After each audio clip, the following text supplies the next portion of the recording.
오늘은 5월 29일 내용을 함께 나누도록 하겠습니다. 오늘 내용을 준비하면서 저도 사실 잘 몰랐던 내용들을 조금 보게 되긴 했는데, 그래서 아주 좀 이 내용을 완전하게 저도 정리가 되진 않은 것 같습니다. 좀 일단 이유는 루터파가 갖고 있는 말씀을 이제 페르베르붐이라고 하죠.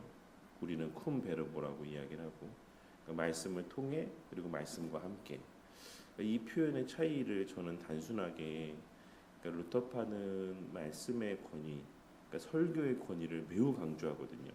그 설교에 따라서 그 자리에 있는 회중들이 거듭나기도 하고 그렇지 않기도 한다라고 하는, 오직 말씀을 통해서만 성령 하나님께서 역사를 하시니까, 그래서 말씀의 권위를 엄청나게 높이고 설교의 권위를 엄청나게 높입니다. 강조하고. 너무 좋은 거죠, 사실. 근데 이것이 또 한편으로는 결과론적으로는, 그러니까 루터파가 그거를 지향하거나 혹은 그것을 표면적으로 이야기하는 것은 아니지만, 결과적으로는 성령 하나님의 사역을 조금 더 약화시키는 어떤 이런 결과로 이어지는 것이죠. 그러면 말씀이 없이는 성령 하나님은 역사하지 못하시는 것인가? 라고 하는, 그러니까 저는 여기까지만 사실 이해를 하고 있었긴 했거든요. 그래서 우리 개혁파에서 이야기하는 이제 말씀과 함께라고 하는 것에는 가장 1차적으로는 당연히 말씀이 없이도 성령 하나님 역사하실 수 있다. 물론 단 예외적인 경우 가운데, 통상적인 수단들을 통해서는 말씀을 통해서 역사하신 것이 맞지만 정말 반드시 꼭 그러한 것은 아니다라고 하는 것을 우리는 이제 개혁파에서는 고백을 하는 것이죠. 그게 이제 쿰베르보, 말씀과 함께라는 것입니다. 그런데 오늘 내용을 보면 루터파가 갖고 있는 이제 이해가 조금 더 여기서 한 걸음 더 나아간다라고 이야기를 하더라고요. 그래서 그 말씀을 듣는 자들이 말씀을 거부할 수 있다라고 하는 이런 인식들이 있다. 루터파에는 그런 말씀들을 김병훈 교수님께서 말씀하고 있는데, 이 내용은 제가 또 나중에 조금 더 요 관련된 내용들을 좀 깊이 좀 보고 다시 좀 말씀을 드리면 좋을 것 같습니다. 어쨌든 오늘은 요 내용들에 있는 것만 좀 이렇게 함께 다루도록 하겠습니다. 우리 14장 1항에 있는 내용을 같이 한번 읽어보도록 하겠습니다. 시작. 선택된 자들은 믿음의 은혜로 인하여 믿을 수 있게 되어 영혼의 구원에 이르게 된다. 이 믿음의 은혜는 그리스도의 성령께서 이들 마음 안에서 행하시는 일이며 통상적으로 말씀 사역에 의해서 이루어진다. 또한 말씀 사역에 의해 그리고 성례의 시행과 기도에 의해 이 믿음이 증가되고 강화된다. 네, 요 관련된 말씀 요절들 같이 읽어보겠습니다. 시작. 우리는 뒤로 물러가 멸망할 자가 아니요 오직 영혼을 구원함에 이르는 믿음을 가진 자니라. 기록된 바 내가 믿었으므로 말하였다는 것 같이 우리가 같은 믿음의 마음을 가졌으니 우리도 믿었으므로 또한 말하노라. 그런즉 그들이 믿지 아니하는 이를 어찌 부르리요 듣지도 못한 이를 어찌 믿으리요 전파하는 자가 없이 어찌 들으리요. 그러므로 믿음은 들음에서 나며 들음은 그리스도의 말씀으로 말미암았느니라. 갓난 아기들 같이 순전하고 신령한 젖을 사모하라. 이는 그로 말미암아 너희로 구원에 이르도록 자라게 하려 함이라. 지금 내가 여러분을 주와 및 그 은혜의 말씀에 부탁하노니 그 말씀이 여러분을 능히 든든히 세우사 거룩하게 하심을 입은 모든 자 가운데 기업이 있게 하시리라. 아멘. 그래서 오늘 이 내용들 가운데 14장 1항의 내용들 가운데 우리가 좀 주목해 볼 만한 것은 그리스도의 성령께서 마음 가운데 행하시는 일이다라고 하는 것이죠. 근데 통상적으로 말씀 사역을 통해 이루어진다. 이 통상적으로라는 표현을 썼다는 것이 매우 중요합니다. 그래서 개혁파는 말씀 설교의 권위를 약화시키지도 않았고, 그렇다라고 해서 또 성령 하나님의 그 능력과 어떤 그 권위를 약화시키지도 않았습니다. 그러니까 이게 뭐 다른 이제 교파에 있는 분들이 들으면 되게 자화자찬 같이 느껴질 수 있지만 사실 개혁주의 신학이 가장 성경에 충실하고 성경의 내용들을 정말 교리적으로 너무나도 잘 정리해 놓았고, 그 가운데 또 웨스트민스터 신앙고백서가 이제 그 모든 신앙고백과 요리문답의 내용들을 가장 잘 체계적으로 정리해 놓았다라고 할 수가 있습니다. 그래서 사실 이러한 우리의 구원에 있어서 하나님의 역할이 무엇이고 또 수단이 무엇이고 거기에서 우리의 또 역할이 무엇인가라고 하는 것들을 너무나도 잘 정리해 놓았다라고 할 수가 있습니다. 그래서 일단은 통상적이다라고 하는 것은 정말 아주 극한 예외의 상황이 아닌 이상은 언제나 성령 하나님께서는 말씀을 통해 일하신다. 그 가운데도 특별히 강단에서 또 세워진 설교자를 통해서 선포케 하시는 말씀의 강서를 통해서 하나님께서 이 구원의 역사들을 이루어 가신다라고 말씀함으로 교회 질서 안에서의 선포되어지는 말씀의 위치, 가치, 그 의미들을 너무나도 강조했다라고 할 수 있고, 하지만 그와 동시에 뭐 이 말씀을 들을 수 없는 여건 가운데 있는 자들이 분명히 있죠. 우리가 이미 나누었던 바와 같이 유아기에 죽은 아이들이나 혹은 말씀을 들을 수 있는 어떤 지적인 어떤 능력이 제한되어 있거나 이런 분들에게 있어서는 성령 하나님께서 또 말씀 없이도 그들을 구원하시는 일들을 행하실 수 있다라고 우리는 믿습니다. 물론 철저히 이제 언약의 근거에서죠. 언약의 근거에서. 그래서 또 믿는 가정에서 태어난 아이들 혹은 속해 있는 그 가정에서의 어떤 그런 지적인 제한 가운데 있는 자들에게는 하나님께서 또 그러한 은혜들을 베푸신다라고 저희는 보는 것입니다. 근데 이제 이것을 너무나도 확장하게 되면 이제 아브라함 카이퍼 선생님 같은 경우에까지도 나갈 수 있지만 우리는 그렇게까지 보진 않는다라고 하는 것도 이미 이전에 살펴본 바라고 할 수가 있습니다. 이게 이제 첫 번째 부분에 있는 내용들 가운데 좀 생각해 볼 만한 내용이고, 후반부에 있는 내용은 믿음이 생성되어지는 것은 말씀, 특별히 그 가운데서도 강단에서 선포되어지는 이제 복음의 강서를 통해서 다라고 하는 것을 이제 말씀하고 있는 것이고, 그 생성된 믿음, 그러니까 오직 말씀을 통해서만 믿음은 생성되어지는데 그 생성된 믿음은 말씀과 성례와 기도를 통해 증가되고 강화된다. 그래서 이제 이 두 가지인 것이죠. 믿음을 생겨나게 하는 것은 못밖에 없다, 말씀밖에 없다. 근데 그 믿음이 강화되고 증진되어지게 하는 것에는 무엇이 있다? 말씀과 성례와 기도가 있다. 이렇게 말씀하고 있는 겁니다. 그래서 그런 내용들. 근데 사실 뭐 구체적으로는 그렇게 말씀하고 있지만 사실 이 모든 것들을 다시 또 말씀드리지만 이 모든 은혜의 방편들은 교회적 질서 안에서 이제 행하여지는 것에 더 방점이 있습니다. 개인적으로 행하여지는 부분들도 완전하게 배제되는 건 아니에요. 근데 그 기본적 중심은 교회적 질서 안에서입니다.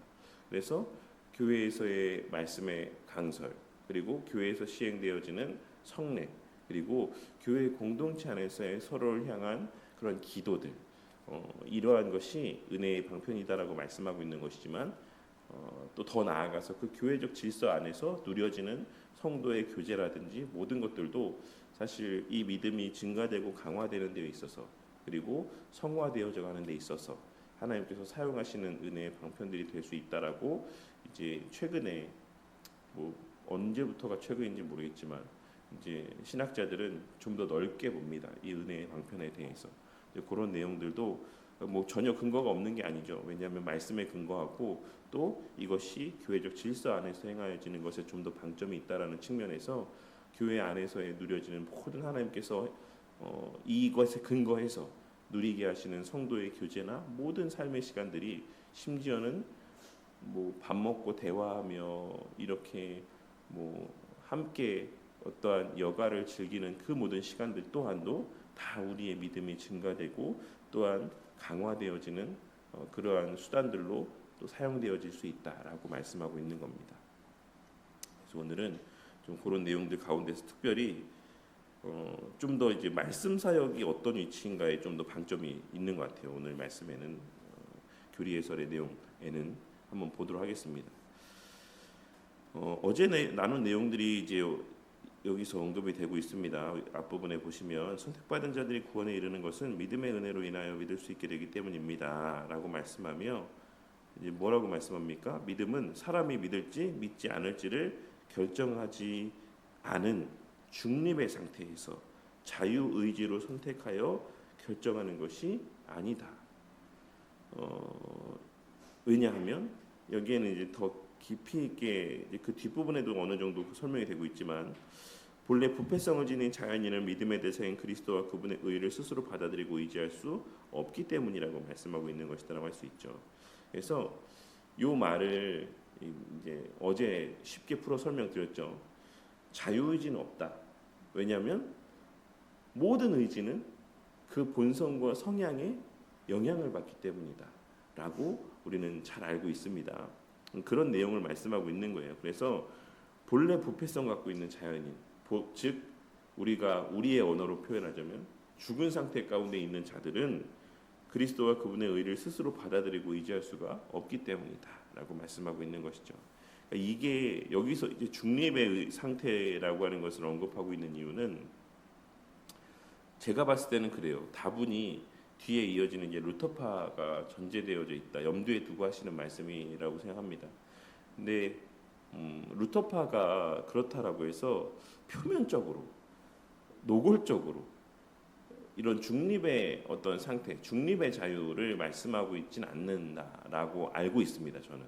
근데 이제 논리적으로 그들이 이야기하는 단일 예정이라든지 오늘 말씀에서 말씀의 어떤 그 선포되는 그 말씀의 능력에 저항할 수 있다라든지 이런 어떤 주장들이 필연적으로 어떤 중립적인 상태를 말하는 것처럼 이렇게 드러나게 될 수밖에 없는, 결과적으로는 그런 말을 하고 있는 것처럼 들려지게 될 수밖에 없는 긴장 가운데 있다라고 할 수가 있어요.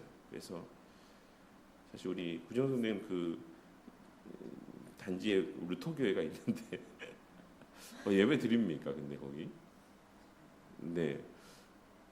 좀 궁금하긴 해요. 그 중앙루터교회 최주원 목사님이라고 있으신데 그분이 너무 글도 잘 쓰시고 이렇게 보면 너무 개혁파라고 말해, 그러니까 누가 그런 걸 딱 떼고 그냥 그분이 쓰신 글만 보면 개혁파 아니신가라고 싶을 정도로 본인도 되게 자기는 되게 장로교적인 이런 어떤 신학과 또 마인드를 갖고 있는 루터파 목사다 이렇게 말씀하시긴 하는데 보니까 좀 다른 말이지만 뉴스엔조이 이사장인가 이사인가 이러시기도 하더라고요. 보드 멤버이신 것 같기도 한데 어쨌든 근데 그분의 이제 글에서는 그런 색채들이 거의 별로 나타나진 않긴 해요. 근데 이제 제가 이제 합신에서 공부를 하면서 그리고 또 우리 교수님들 말씀하시는 내용들을 보면서 왜 이렇게 루터파가 많이 나오는지 잘 모르겠지만 루터파와 좀 관계가 안 좋은 건가라고 싶을 정도로 루터파에 대한 이야기들이 많이 나오긴 하지만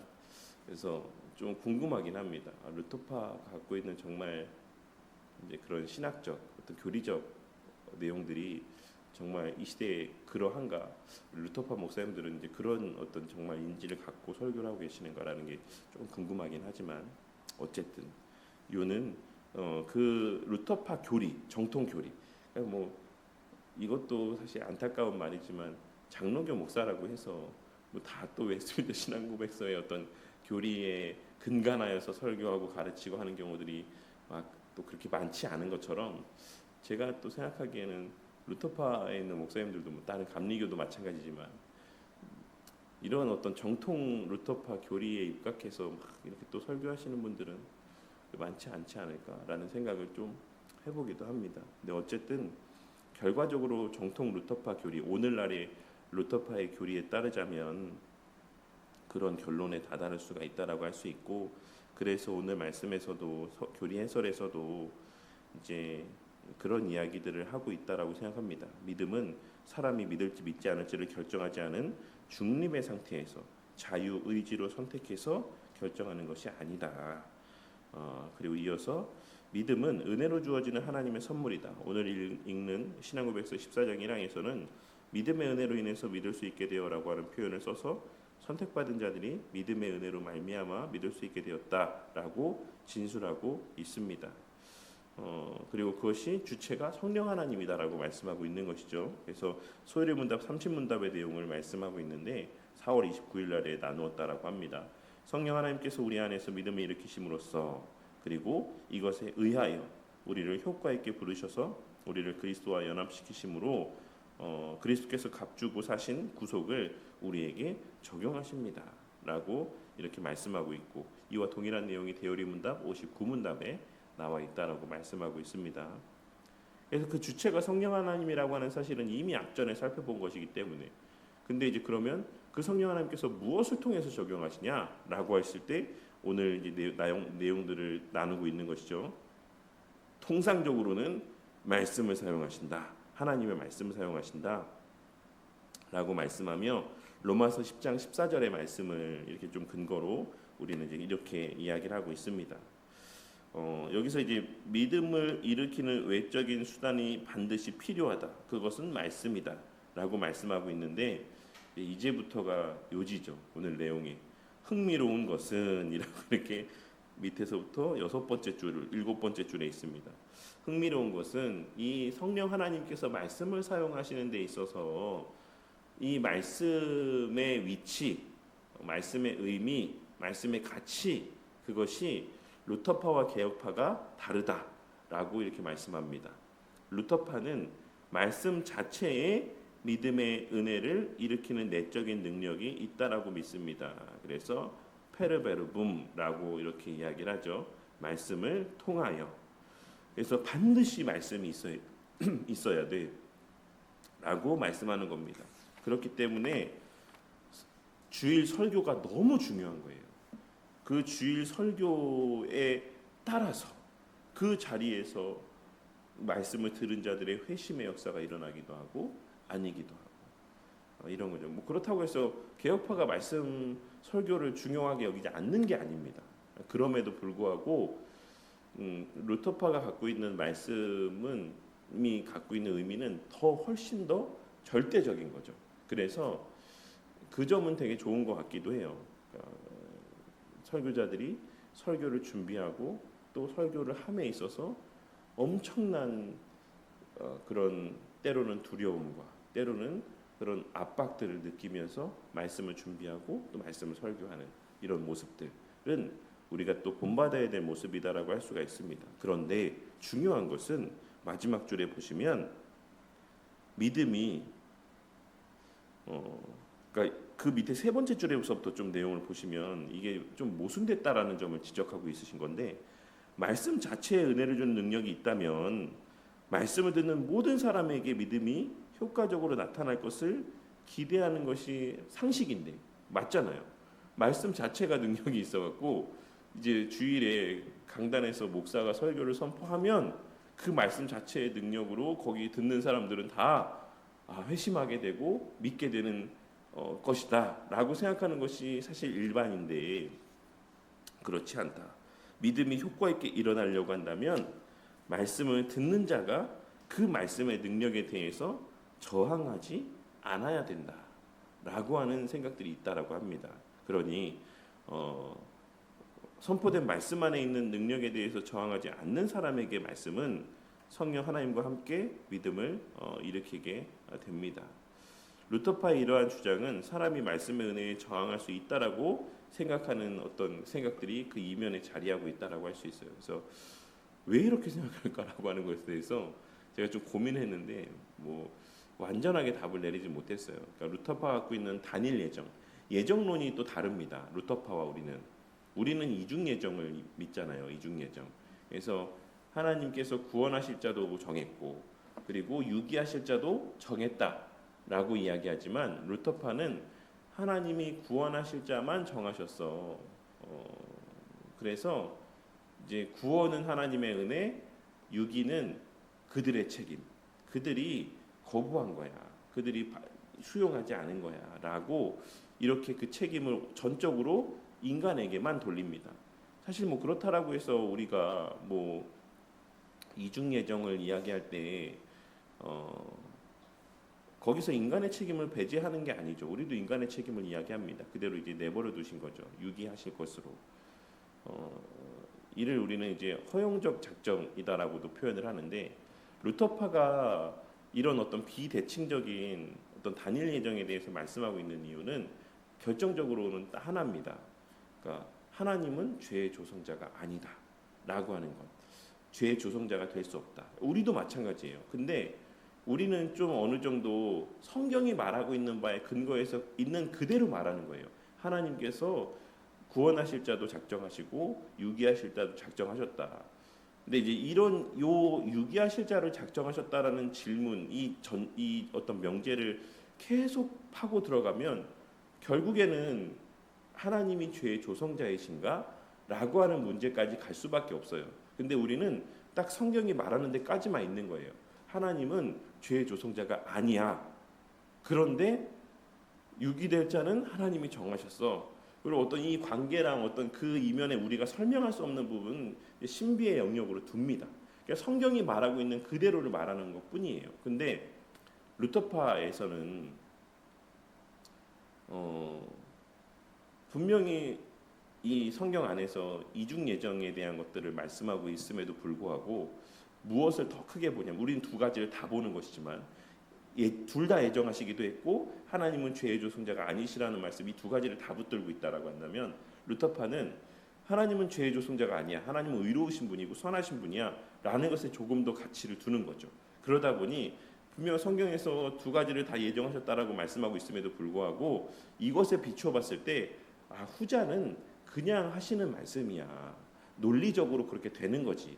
여기를 택하셨으면 여기는 유기되는 것을 그런 식으로 표현하고 있는 거지. 이렇게 이해하는 겁니다. 그래서 정작 정하신 것은 구원하실 자만 정하신 거야. 라고 이렇게 말씀하고 있는 겁니다. 루터파에서는 그런 면에서 단일 예정을 믿고 있죠. 그래서 어쨌든 이런 내용들도 사실 전체적으로 전반적인 루터파 신학 가운데 어떤 영향을 미치고 있는 하나의 내용이지 않을까. 그러니까 그런 어떤 맥락에서 오늘 말씀에서도 하나님의 말씀에는 아무 그게 문제가 없어. 하나님께는 잘못이 없어. 유기된 거는 보편적으로 다 하나님께서 말씀의 은혜들을 주시고 능력들을 주시지만 그 사람이 받지 않아서 그런 거야. 그래서 구원은 하나님의 은혜인 거고 그 사람이 유기되는 거는 그 사람의 책임이야. 라고 이렇게 말씀하고 있는 것이 아닌가라는 생각을 합니다.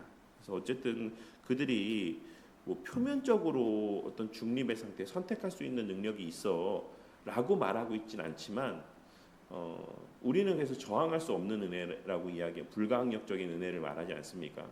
그런데 말씀의 측면에서 보았을 때 루터파는 저항할 수 있는 은혜를 이야기합니다.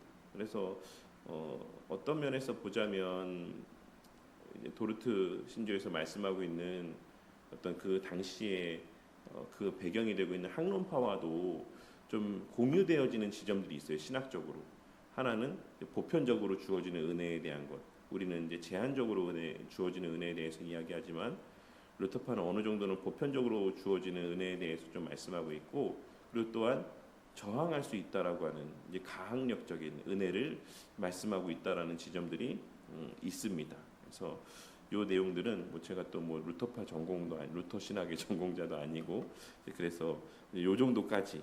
그러니까 김병호 교수님이 그렇다면 이제 또 그런 거죠.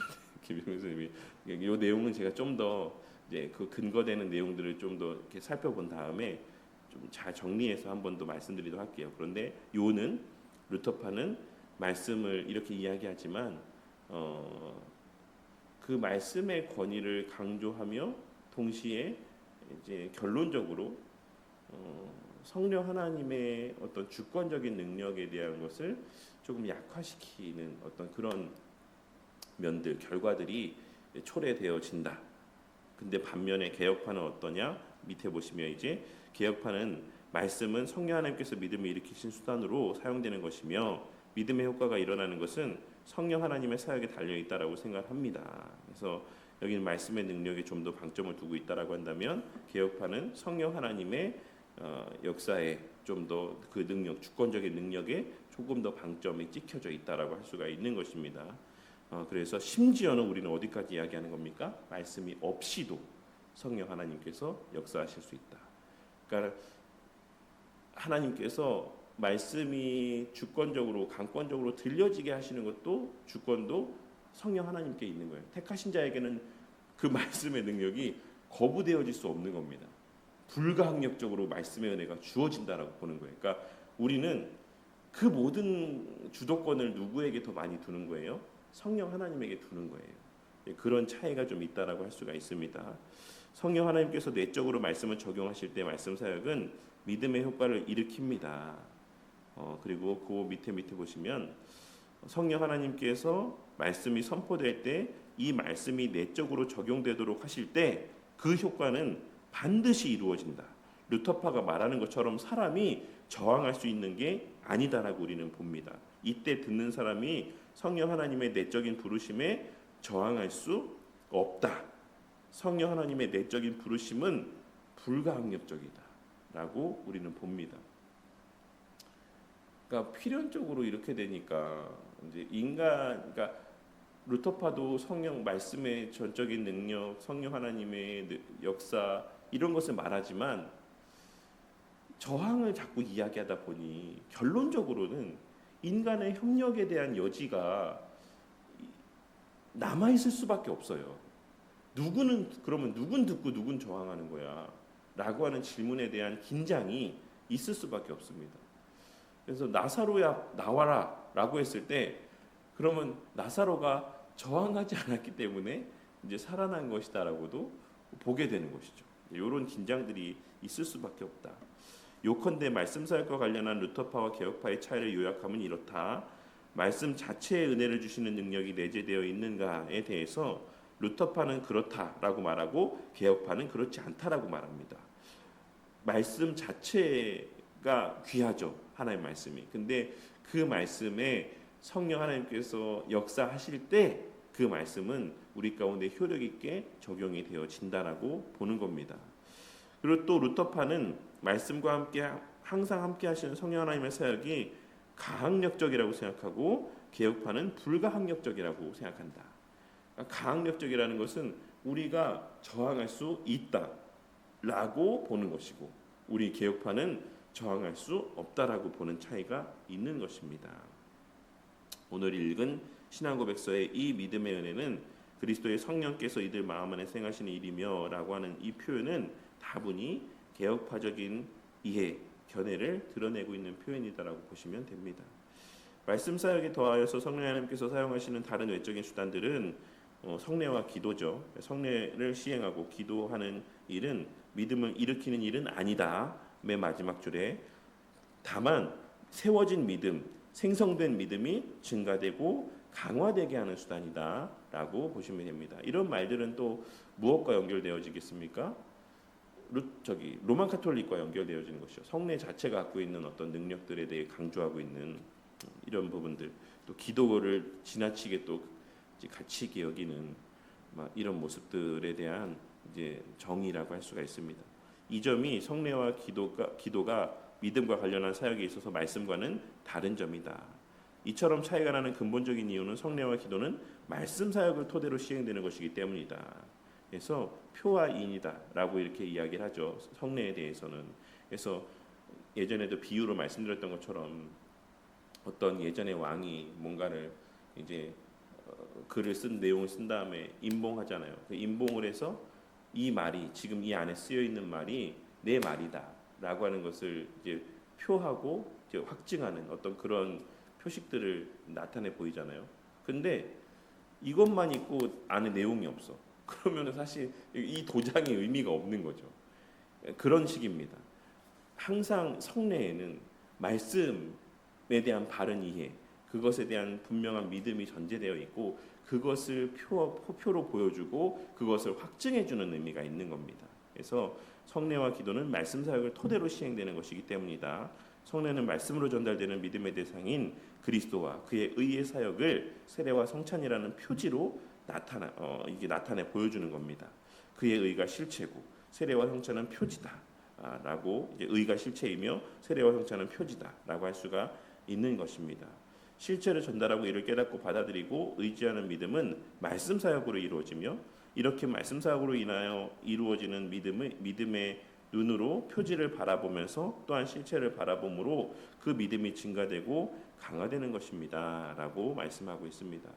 그리고 이제 기도는 또 그리스도의 이름으로 하나님께 올리는 것입니다. 따라서 기도란 말씀 사역에 의해서 그리스도를 받아들이고 의지하는 믿음이 있을 때 비로소 이루어집니다.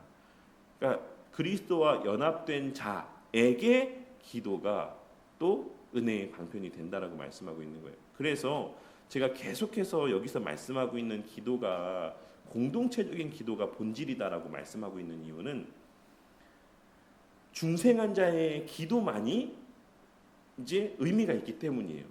그런데 중생했다라는 게 뭡니까? 그리스도와 연합되었다라는 것이죠. 그리스도와 연합되었다라는 게 뭡니까? 그리스도의 그 보편적 교회의 일원이 되었다라는 것이에요. 그래서 이제 그는 항상 무엇을 바라보고 무엇을 갈망하고 무엇을 추구하며 살아가게 됩니까? 그리스도께서 바라보시는 것을 바라보고 그리스도께서 추구하시는 것을 추구하며 살아가게 되는 거예요. 그렇기 때문에 본질적으로 이야기하자면 여기서 말하고 있는 은혜의 방편으로서의 기도는 내 개인의 바람들을 기도하는 것을 말씀하고 있는 것이 아니라 그리스도께서 바라보시는 바를 함께 바라보며 기도하는 것. 쉽게 말하자면 공동체적 기도입니다. 공동체적 기도. 하나님의 뜻에 대한, 그리고 하나님 사랑과 이웃 사랑에 대한, 예수님께서 말씀하신 모든 가르침과 관련되어 있는 그런 관련된 기도들을 말씀하고 있다라고 보시면 됩니다. 그런 과정 속에서 개인적인 기도도 있죠. 그런데 그 개인적인 기도마저도 어떤 카테고리 큰 주제 아래 있는 겁니까? 하나님의 뜻이라는 그 틀 안에서 우리가 개인적으로 그 하나님의 뜻에 일치되어지고 그 하나님의 뜻의 성취 가운데 한 분깃들을 우리가 누릴 수 있게 해달라는 기도들을 고백하게 되는 것. 이런 과정들 속에서 그것이 하나님의 뜻에 합하기 때문에 그 기도는 반드시 응답되어지는 것이죠. 이런 과정들 속에서 우리의 믿음이 자라가는 거예요. 아, 정말 하나님께서 살아계시는구나. 하나님께서 이러한 바들을 뜻하고 또 이러한 일들을 목적으로 해서 일하고 계시는구나. 내가 또 그 일원이 되었구나 라고 하는 이러한 영적인 유익들을 누려가게 되는 것입니다. 단지 뭐 개인적이고 막 이기적인 것들을 막 기도했을 때 막 그게 응답되어짐으로 아, 하나님 살아계십니다 이렇게 생각하는 게 아니라는 것이죠. 왜냐하면 그런 기도는 이루어질 수도 있고 아닐 수도 있어요. 하나님 뜻에 대한 기도가 아니기 때문에 때로는 그게 하나님 뜻일 수도 있죠. 나는 개인적인 목적으로, 이기적인 목적으로 기도했지만 그게 하나님의 크신 작정과 섭리 안에서 하나님 뜻에 일치될 수도 있습니다. 그래서 응답될 수도 있어요. 근데 이 사람은 뭐라고 생각하겠습니까? 개인적으로 기도했는데 응답됐어. 그래서 아, 이거 하나님 함께 계시는 표지구나. 근데 이런 방식으로 기도하다 보면 때로는 하나님 뜻이 아닌 것들도 기도하게 돼요. 근데 그런 기도는 어떻게 됩니까? 응답이 안 되죠. 그럼 이 사람은 왔다 갔다 하는 거예요. 일치됐을 때는 또 내가 하나님과 함께 하는 것처럼 생각되다가 이런 놀라운 막 하나님의 응답과 이적들을 체험하지 못할 때는 또 내가 하나님 밖에 있는 것처럼 생각되다가 이런 가변적이고 아주 유동적인 어떤 그런 굴곡 있는 그런 모습, 그리스도인의 굴곡과는 또 다른 측면에서의 그런 어떤 가변적인 신앙의 삶을 살아가게 될 수밖에 없는 것입니다. 그래서 모든 것은 다 무엇에 근거한다? 그리스도와 연합에 근거하고 그리스도의 말씀에 근거하고 그리스도께서 성취하신 그 객관적인 의에 대한 믿음에 근거하는 것이다 라고 하는 것. 그러할 때 성례와 기도는 이러한 또 유익들을 나타내고 또 말씀도 이제 그러한 믿음이 증가되어지고 또 강화되어지는 어떤 수단들이 되는 것이다.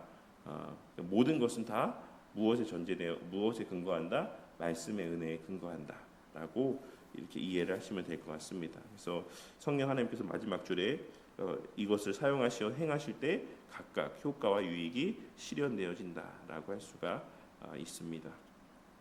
그래서 오늘은 좀 어려운 내용들이 있긴 한데 뭐 쿰베르고와 페르베르금의 차이, 루터파가 이런 생각을 갖고 있었는지 저는 사실 잘 몰랐지만 어쨌든 이런 생각을 갖고 있다라고 하고 이제 그 이면에는 사실 여러 또 신학적인 내용들이 있는데 그런 것들은 조금 더 정립이 된 다음에 좀 말씀을 한번 드리도록 하겠습니다. 적용 질문 보겠습니다. 1번. 복음의 말씀을 듣고 그리스도와 그분의 의를 믿는 구원받는 믿음이 믿는 사람 자신에게서 비롯된 것이 아니라 성령 하나님의 주권적인 내적 부르심에 의한 것이라는 점에 동의하십니까? 과연 그렇다는 것을 여러분 자신이나 주변의 경험에 비추어 설명할 수 있습니까? 라고 했을 때 뭐 우리 성도님들은 다 그러실 거라고 생각합니다. 한번 좀 생각해 보시기 바랍니다. 이번에 보시면 성령 하나님께서 믿음을 일으키실 때 사용하시는 통상적인 수단은 하나님의 말씀의 사역입니다. 여러분의 믿음은 어떻게 시작이 되었습니까? 전에도 들었던 하나님의 말씀이 특별하게 마음에 들어와 믿음을 고백하게 된 경우가 있습니까? 라고 하는 부분들 한번 또 각자의 개인적인 경험에 비추어서 한 번쯤은 생각해 봤으면 좋겠습니다. 여러분은 하나님 말씀을 가지고 성령 하나님께서 믿음을 여러분의 마음 가운데 일으키실 때 저항할 수 있다라고 생각하십니까? 하나님의 말씀을 들어도 믿지 않았던 경우들을 생각할 때 사람이 내적 부르심에 저항할 수 있는 것은 아닐까? 불가항력적인 은총에 대한 여러분의 판단과 경험은 어떠합니까? 그러할 때가 있었을 수 있죠. 그러니까 그때는 아직 그 시간적인 흐름 속에서 성령 하나님의 뭐 중생케 하시는 어떤 역사가 없었을 때일 수 있습니다.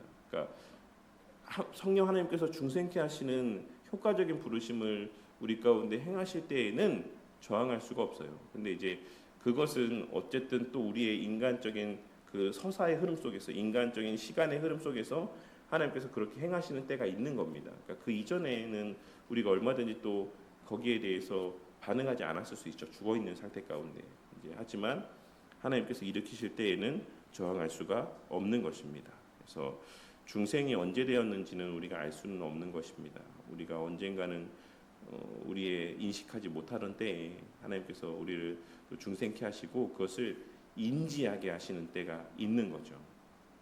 그래서 우리가 그렇게 우리를 살리실 때 우리가 막 그것을 인지하지도 못할 뿐더러 그렇기에 사실 저항할 수도 없는 것입니다. 그래서 우리가 만약에 그 말씀이 어느 순간 믿어졌다라고 하면 우리는 그 이전에 성령 하나님께서 우리를 중생케 하시는 사역이 있었기 때문이라고 생각을 하는 것이죠. 네. 그래서 불가항력적인 은총인 것입니다. 그 되살리시는 능력이라고 하는 것은. 마지막 4번에 성령 하나님께서 말씀 사역 외에 사용하시는 외적인 수단들은 무엇입니까? 성례와 기도다. 이것은 믿음을 일으키는 것이 아니라 증가시키고 강화하는 효과를 준다라는 설명이 납득이 되십니까? 네, 아까 설명을 드렸던 내용들 가운데 납득이 되실 거라고 믿습니다. 네, 이 점과 관련하여서 말씀 사역과 다른 외적 수단의 차이가 무엇이겠습니까? 믿음을 생성하는 게 아니다라고 하는 점들이 가장 큰 차이라고 할 수가 있겠죠.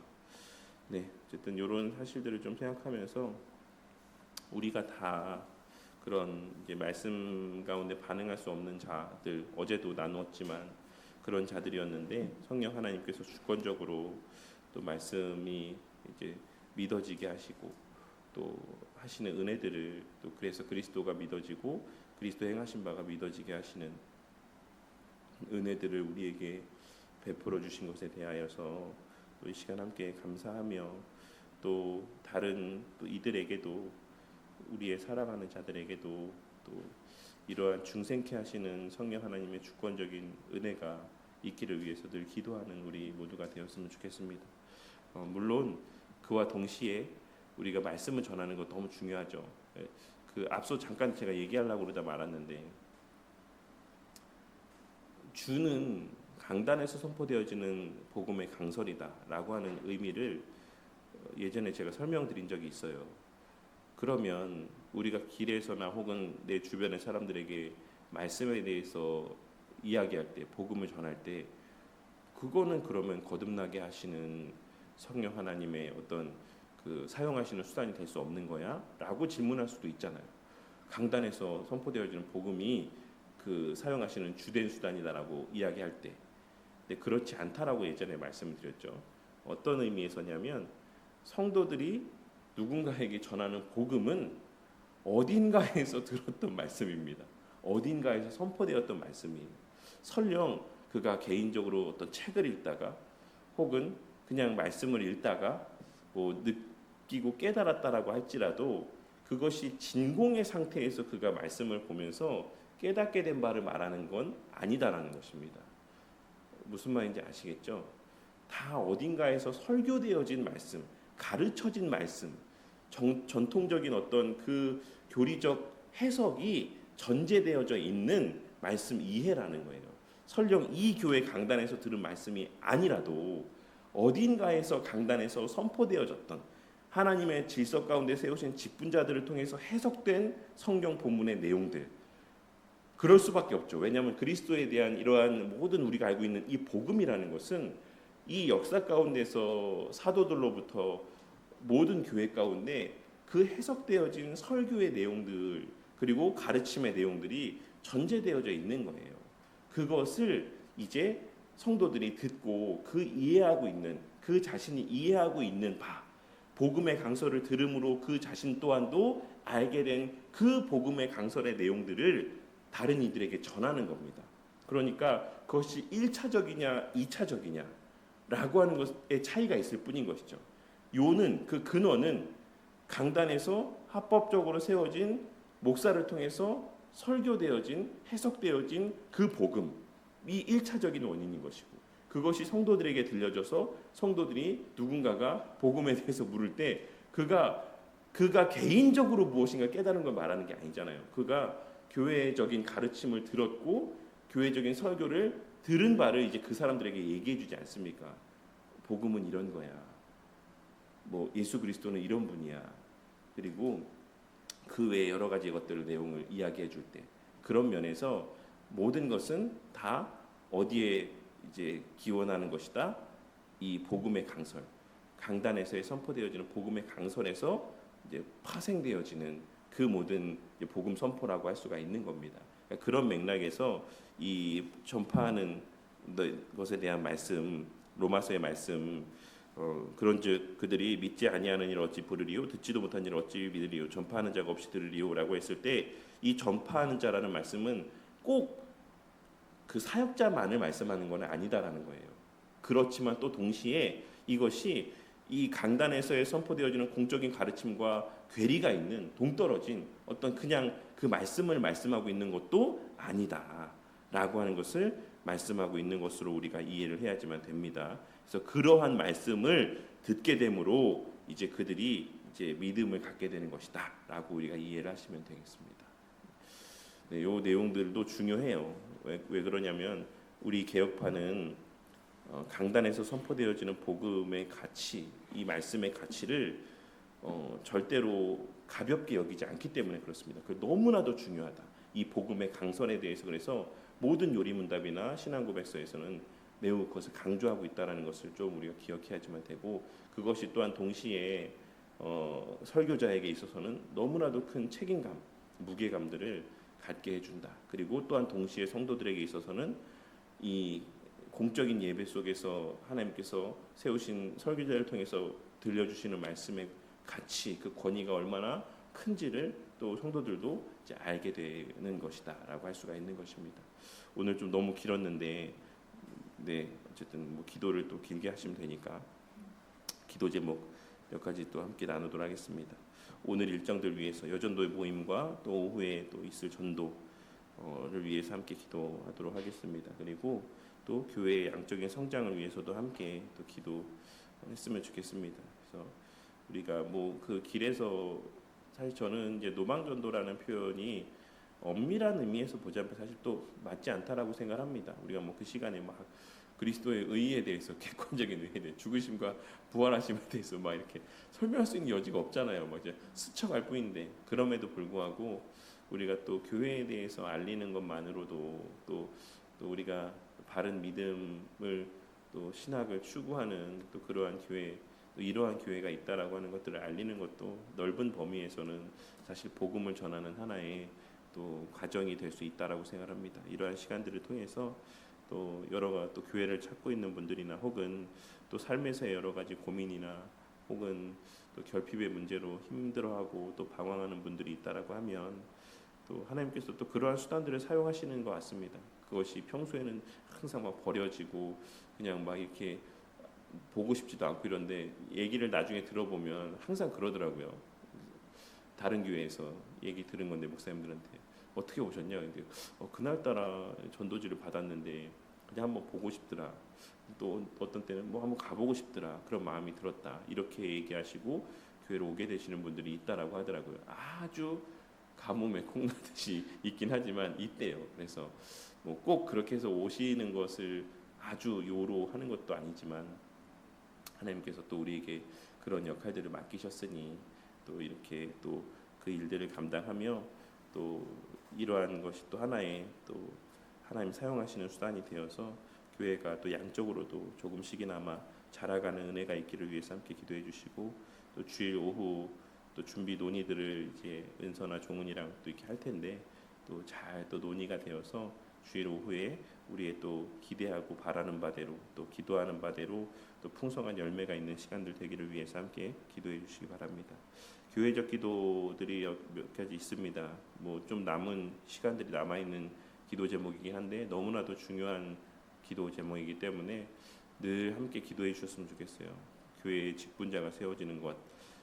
저는 개인적으로는 10주년 될 때쯤 교회에 이제 직분자가 또 세워졌으면 하는 개인적인 바람을 갖고 기도하는 가운데 있습니다. 성도님들께서도 같이 우리가 교회가 10주년이 되었을 때 정말 이제는 직분을 그냥 세울 수는 없습니다. 뭐 당연한 말이지만 성도의 수도 어느 정도 되어야 장로를 세울 수 있고 또 여러 가지 직분자를 세우는 데 있어서의 또 갖추어져야 될 또 요건들도 또 갖추어지고 또 성경적 원리에 따라서 뭐 목사가 생각한 사람 분들은 있겠지만 정말 이런 성경적 원리에 따라서 성도들이 이제 장로에 어울리는 사람은 누구인 것 같다라고 써내고 그런 식으로 해서 그 안에서 후보들을 추려서 이제 그렇게 교회 가운데 공회 가운데 이렇게 올라왔을 때 그 분들을 또 이렇게 교회가 살펴보고 판단하여서 그 중에 적합한 분들을 추려서 다시 이제 공적인 후보로 내어놓고 또 성도님들께서 또 이제 투표를 해서 이제 직분자로 세우는 이런 과정들 물론 또 그 과정에 또 공적인 교육들도 다 있어야 되겠지만 이렇게 우리 교회가 정말 10년이 되었을 때에는 성경적 질서에 따라서 직분자들이 세워지고 그렇게 또 직분자들과 함께 교회가 조금 더 질서 있고 규모 있게 세워져 가게 되기를 위해서 함께 또 기도해 주시면 감사하겠습니다. 그리고 또 성도님들 가정 이사 문제가 있죠. 그래서 어제 이제 김태우 목사님 이제 만나서 설명을 또 드리고 또 여러 또 내용들에 대해서도 또 양해도 구하고 또 때로는 또 권면이 필요한 부분에 대해서는 또 권면의 말씀도 전해서 이렇게 말씀을 드렸는데 일단은 네 알겠다라고 이제 말씀을 하셨고 또 아내랑 좀 얘기를 해보시겠다라고 말씀하셨는데 뭐 그 자리에서 말씀 안 드렸지만 아내랑은 먼저 얘기가 다 됐는데 그래서 이제 아내랑 또 얘기를 해보신다라고 해서 네 그 아내랑 잘 얘기해 보시고 이제 결정을 해주셨으면 좋겠다라고 이렇게 말씀을 드렸습니다. 그래서 아마 또 우리 간찬지 집사님하고 이야기를 잘 나누시면서 또 결정을 하시고 또 교회 근처로 오시게 되기를 위해서 함께 기도해 주시고 우리 강석유 성도님 가정 또 집이 빨리 또 매매가 되고 교회 근처로 이사로 오실 수 있게 되기를 위해서 기도해 주시면 감사하겠습니다. 그리고 또 특별히 또 가정에 아이들이 좀 아픈 가정이 있어요. 우리 김태우 쌤 가정에 시영이는 이제 좀 괜찮아졌는데 나머지 아이들이 이제 또 조금씩 조짐들이 막 이렇게 있다. 그래서 김태우 쌤도 좀 몸이 안 좋으시다고 하고 건강 위해서 기도해 주시고 그리고 또 우리 또 문수영 쌤께서 오늘까지 이제 교육을 마칩니다. 그래서 그동안 시간이 참 빨리 간 것 같기도 하지만 또 그 빈자리들이 또 컸는데 네, 다시 모든 모임 가운데 우리 문입사님과 함께 하실 수 있기를 위해서 기도해 주시고 교회 여러 일정들 이를 위해서 좀 기도했으면 좋겠습니다. 남전도의 모임이 지금 잠깐 잠정적으로 좀 멈춰 있고 그리고 여전도의 모임이 원래는 두 번이었어요. 그러니까 성도님들끼리 모이는 모임이 있었고 그리고 이제 여전도 성경 공부 모임이 따로 있었고 거기는 이제 제가 같이 갔었고 그냥 자체적으로 여전도 모임은 자체적으로 성도님들끼리 모여서 교제하고 또 이런 시간들을 가졌었거든요. 그래서 좀 여러 가지 이유들로 이렇게 멈춰져 있는 여러 모임들이 다시금 또 재개될 수 있는 여건들이 조성되기를 위해서도 기도해 주시면 감사하겠습니다.